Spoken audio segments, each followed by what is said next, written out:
Hi there, this is Julie with PhotoFabPaperFlowers, and thank you for watching. This video will instruct you how to make a peony with using an existing template that was not designed as a peony. We're going to use the Cosmos mini flower, and the center I chose to use was from another template called Template 13 mini flower, and it is the center there. So I like to mix and match my templates to come up with new flowers, and I love creating peonies from all my different templates. So I hope you enjoy this tutorial.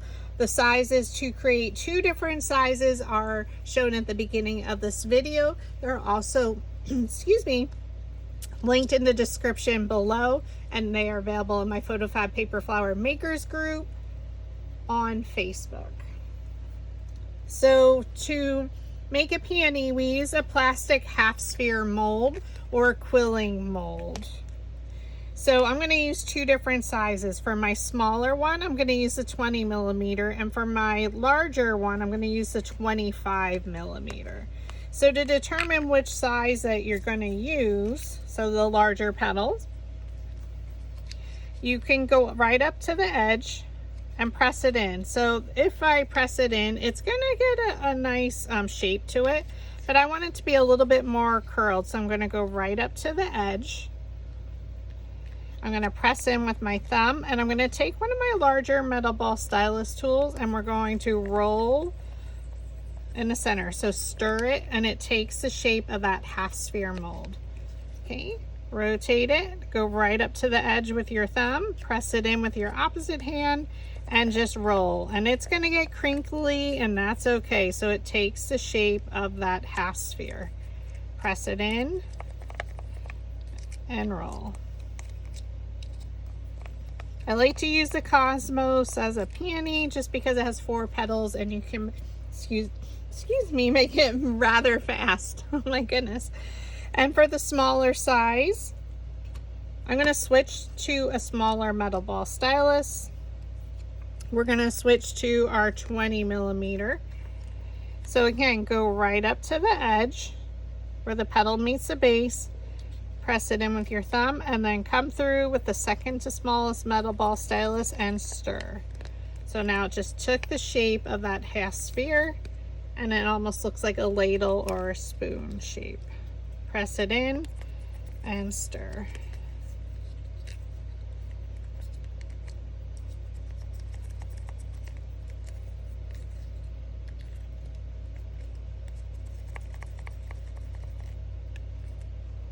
Okay. Now for our sepals, the only thing we need to do is and this part is optional, is adding some ink to your sepal. So I just take a piece of extra scratch paper I have, and I'm going to use my Forest Moss Distress Oxide. And I'm just going to brush it on one side, just for some coloring, and the other side not. And I did that already to my smaller one.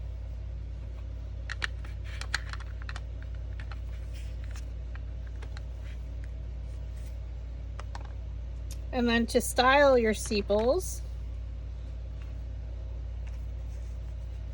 on our flower shaping mat, we're going to flip them over so the ink is facing downward on our mat. And you're just going to roll where the petals meet the base.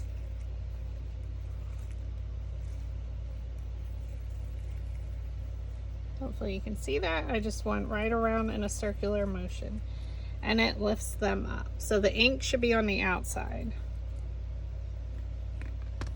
For your centers, I already styled our smaller one.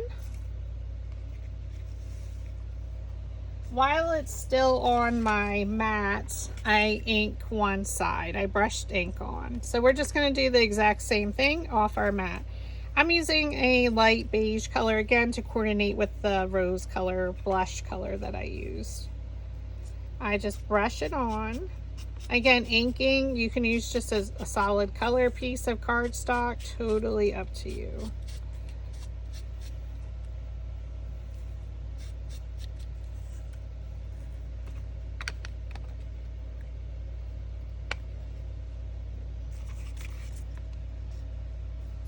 Then we take our bone folder and we're gonna curl it like you're curling lashes or a ribbon. So just, I hold it along the straight edge and then I just pull at an angle. So it should curl around this edge of your bone folder.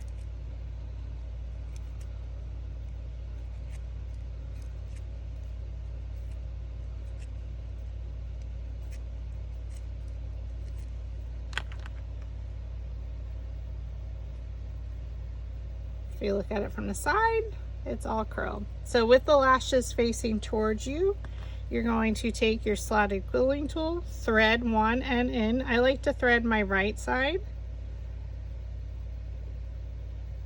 Thread it in. Hardest part, I swear I have my glasses on. There we go. Okay, and now we're just gonna roll it towards you a few times. I'm gonna add some glue.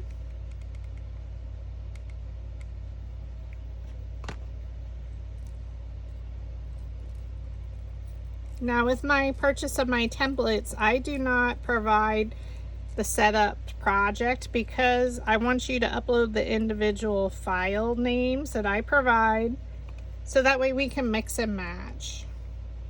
It's just my personal choice that I do it that way.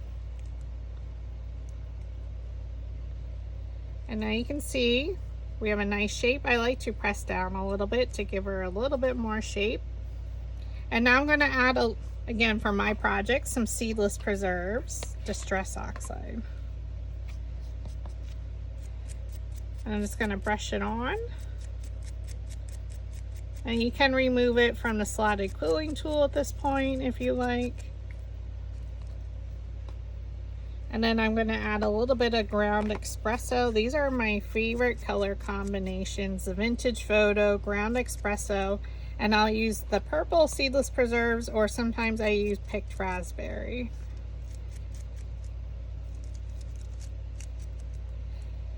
Has nice color variation, and then I'm just going to come back through with just a little bit of the purple.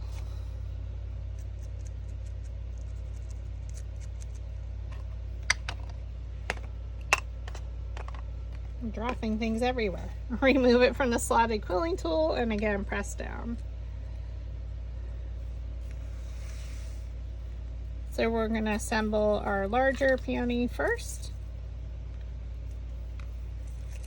So we'll just set all 5 petals out on our flower shaping mats. We're going to roll the center.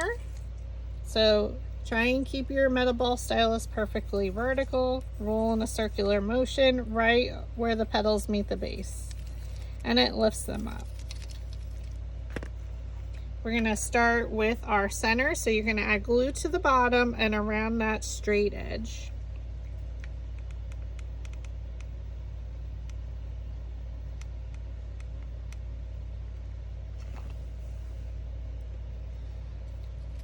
Open up one petal and place it right in the center.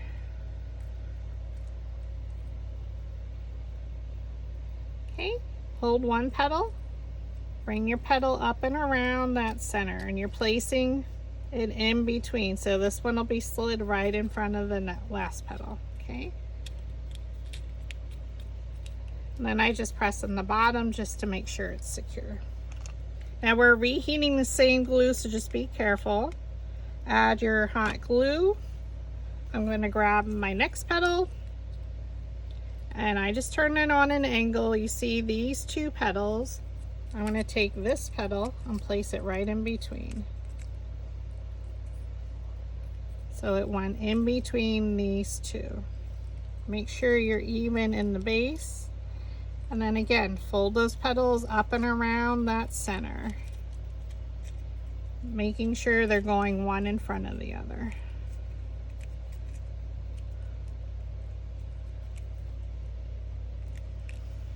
You're always placing the petals in between the previous layer's petals. So I look at these 2. We're going to put this petal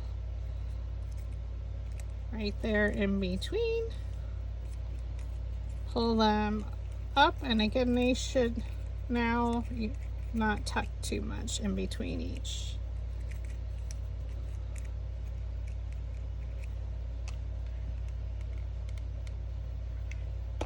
Add your glue, and again bring it down in between your previous layer. This petal went in between these two, so it fills in the gaps.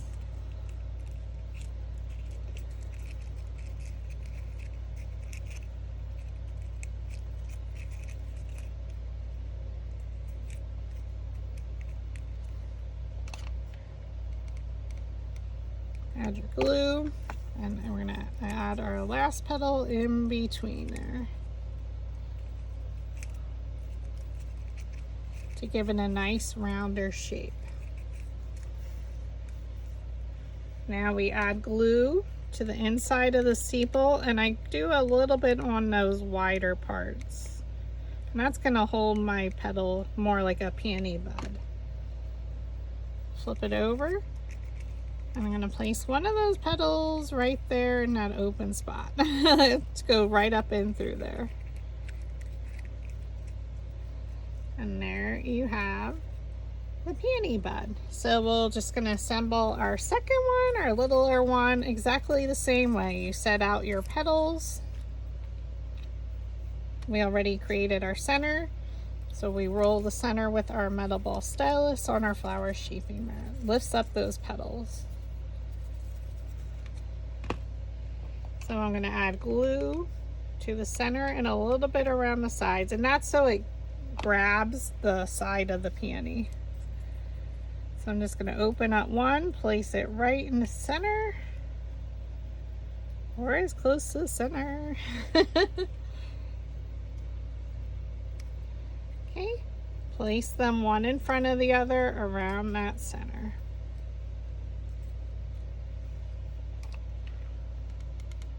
You add your glue to the bottom. We're going to grab a petal here. Oops, place it in between. Oh my goodness. Fold them up and around. And they should go one in front of the other. Add your glue to the bottom. Again, you're reheating, so just be careful. We hold our petal and we're going to place it in between. And that's just filling in those gaps. So when it folds up, this one went in between these two.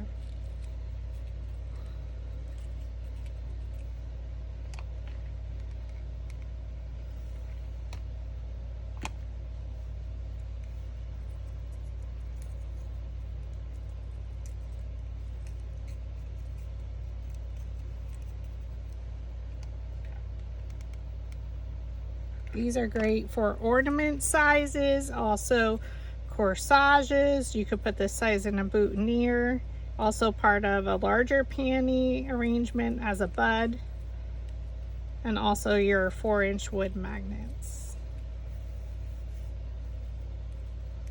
Okay, and then we just add our glue just like we just did in the center.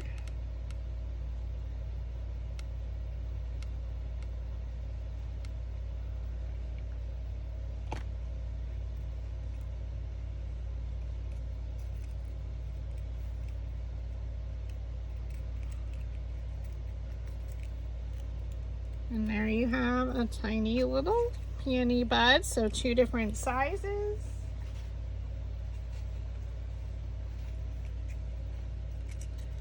Super duper beautiful. And these can be used in your corsages along with some rosebuds. So thank you for watching, and I hope I can inspire you to make a micro peony using the Cosmos mini flower tank.